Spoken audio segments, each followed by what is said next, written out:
എസ്.കെ. കുട്ടൻ സേവാസമിതി പടിഞ്ഞാറേക്കര വെള്ളിക്കോത്ത് റോഡിൽ solar street light സ്ഥാപിച്ച് നാടിന് സമർപ്പിച്ചു. എസ്.കെ. കുട്ടൻ സേവാ സമിതിയുടെ ആഭിമുഖ്യത്തിൽ പടിഞ്ഞാറേക്കര വെള്ളിക്കോത്ത് കണ്ണിക്കുളങ്ങര റോഡിൽ സ്ഥാപിച്ച സോളാർ സ്ട്രീറ്റ് ലൈറ്റിന്റെ സമർപ്പണവും ഉദ്ഘാടനവും Kanhangad circle inspector Dineshan K നിർവഹിച്ചു.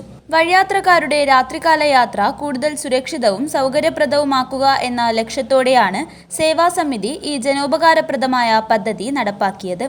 എസ്.കെ. കുട്ടൻ സേവാ സമിതി അധ്യക്ഷൻ മധുസൂദനൻ മാഷ്, secretary Rajeevan Padinjarekkara, N V. Balachandran, N V. Pankajakshan, Ranjith M, Madhu K, Rajan P, Anil K, 17-ാം വാർഡ് മെമ്പർ ഖാലിദ് അറബിക്കാടത്ത്, 9-ാം വാർഡ് മെമ്പർ ശ്രീവിദ്യ, 14-ാം വാർഡ് മെമ്പർ അർജുൻ യോഗി, 11-ാം ward member Geetha Baburaj, S K. Kuttan Seva Samithi ഭാരവാഹികളായ ബാബുരാജ് കെ, ജയചന്ദ്രൻ, മനോഹരൻ, സുധാകരൻ, മനീഷ് പുറവങ്കര, ദിവിഷ്, മധു കുതിരുമ്മൽ, വിജയൻ, സതീശൻ കുതിരുമ്മൽ, മോഹനൻ, ഭാഗ്യരാജ്, ഭാഗ്യനാഥ്, സതീശൻ പി, രാഹുൽ, ഭാസ്കരൻ, ഹരികൃഷ്ണൻ എന്നിവരും പ്രദേശവാസികളും പങ്കെടുത്തു.